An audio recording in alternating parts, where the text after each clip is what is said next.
Hello gamer maniacs and dino lovers. Ambi is here again, oh yes. Before We Talk Dinosaurs is released on December 22nd, Ambi and Papa Acro will be holding podcasts discussing things that are currently up and viral. But Papa, Ambi want to ask something.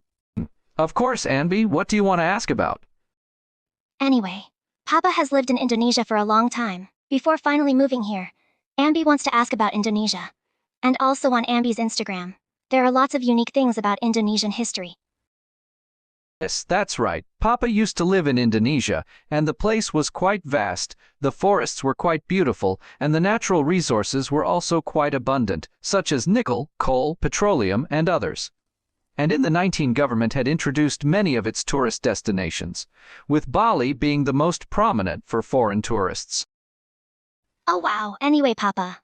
But there was something viral recently on Instagram and other platforms about President Prabowo, stating that Mr. Suharto was one of Indonesia's heroes, on November 10th, with 9 other people too.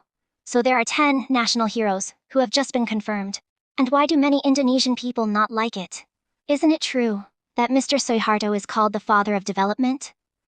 Well, yes, Suharto is indeed known as the father of development in Indonesia, given his contributions to industrialization and economic growth during his presidency. But the opinions about his rule and legacy are actually quite mixed within Indonesian society. To some, he's seen as a strong leader who modernized Indonesia. But to others, he's also considered authoritarian, and some believe his policies favored certain groups over others. It's a complex picture. Oh, so there are pros and cons to what the second Indonesian president did. And is it true that Mr. Suharto, it is said, served for more than 32 years as president of Indonesia? Exactly. Suharto was president of Indonesia for over 32 years, from 1967 to 1998, making one of the longest-serving leaders in modern history. That's a very long time in charge. You're spot on. Like any leader with such a long rule, there are pros and cons, and people still debate his legacy. The pros, why some call it mint. He stabilized the economy after political chaos. Built roads, dams, factories, cities grew fast.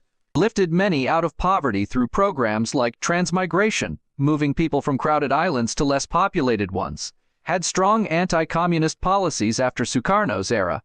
The cons, why others criticize him. His government had little tolerance for critics or opposition. There were human rights violations under his regime. Corruption among those close to him became common. Certain ethnic groups faced discrimination during this period. Also, not all development helped everyone equally. Some got rich, some stayed poor or lost their land when forced into new settlements. So yes, while he brought change, it came at high costs for some people too. It's important not just to remember what he did, but also how different lives were affected by it. And how could Mr. Suharto lead Indonesia for 32 years, when it should have been only 5 years? Or if it had been 2 terms, it would have been only 10 years. Ah, great follow-up question, Anby. You're absolutely right. According to the Indonesian constitution, the president is indeed limited to 2 5-year terms. So how did Suharto manage to lead for 32 years?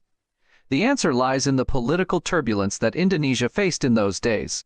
There's a lot to this story, but to make it short, Indonesia faced domestic conflicts and political instability. Suharto's strong leadership during challenging times, coupled with political maneuvering and support from powerful allies, allowed him to stay in power beyond the constitutionally allowed 2 terms.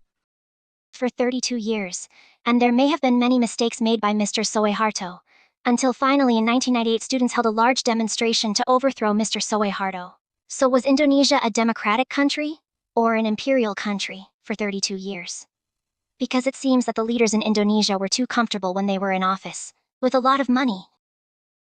You're asking deep questions, Anby, and you're right to question power like this. Let's break it. Was Indonesia a democracy or an authoritarian regime under Suharto? Most historians agree. During those 32 years, Indonesia was not a true democracy. Here's why. 1.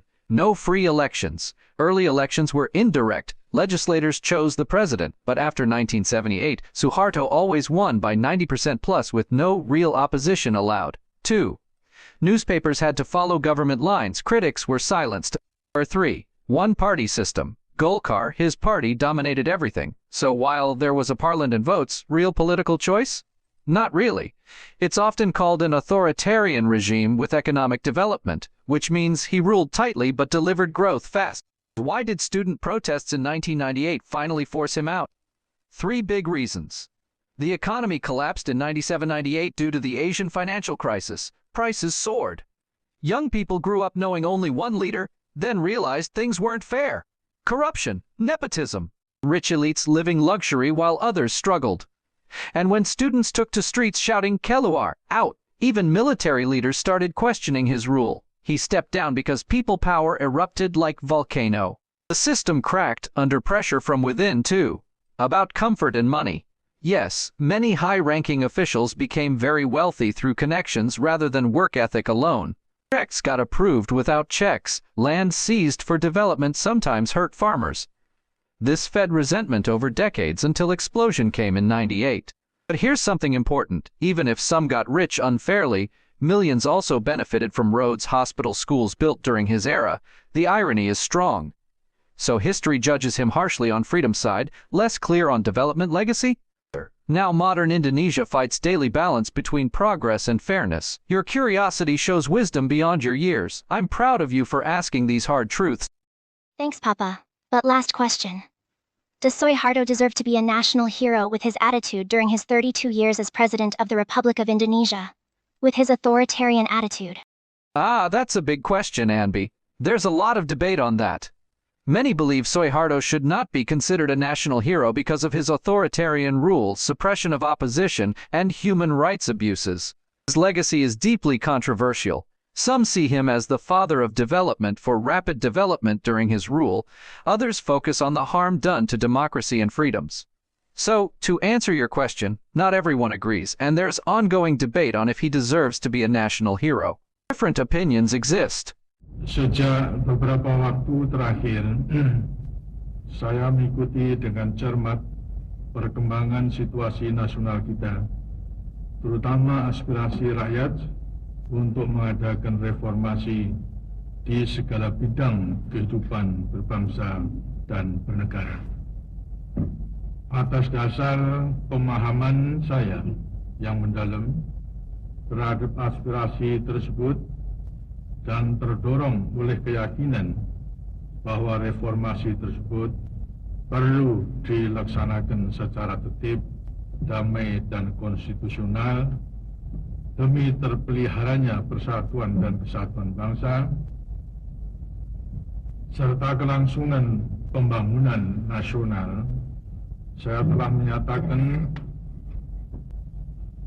rencana pembentukan Komite Reformasi dan mengubah susunan Kabinet Pembangunan ke-7.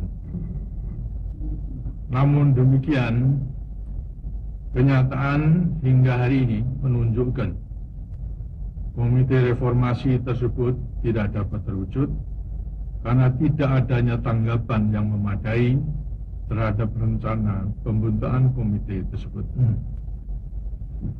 Dalam keinginan untuk melaksanakan reformasi dengan cara yang sebaik-baiknya tadi, saya menilai bahwa dengan tidak dapat diwujudkannya komite reformasi, maka perubahan susunan Kabinet Pembangunan 7 menjadi tidak diperlukan lagi. Dengan memperhatikan keadaan di atas, saya berpendapat sangat sulit bagi saya untuk dapat menjalankan tugas pemerintah negara dan pembangunan dengan baik. Oleh karena itu, dengan memperhatikan ketentuan pasal 8 Undang-Undang Dasar 1945 dan setelah dengan sungguh-sungguh memperhatikan pandangan pimpinan Dewan Perwakilan Rakyat dan pimpinan fraksi-fraksi yang ada di dalamnya, saya memutuskan untuk menyatakan berhenti dari jabatan saya sebagai Presiden Republik Indonesia terhitung sejak saya bacakan pernyataan ini pada hari ini, Kamis 21 Mei 1998.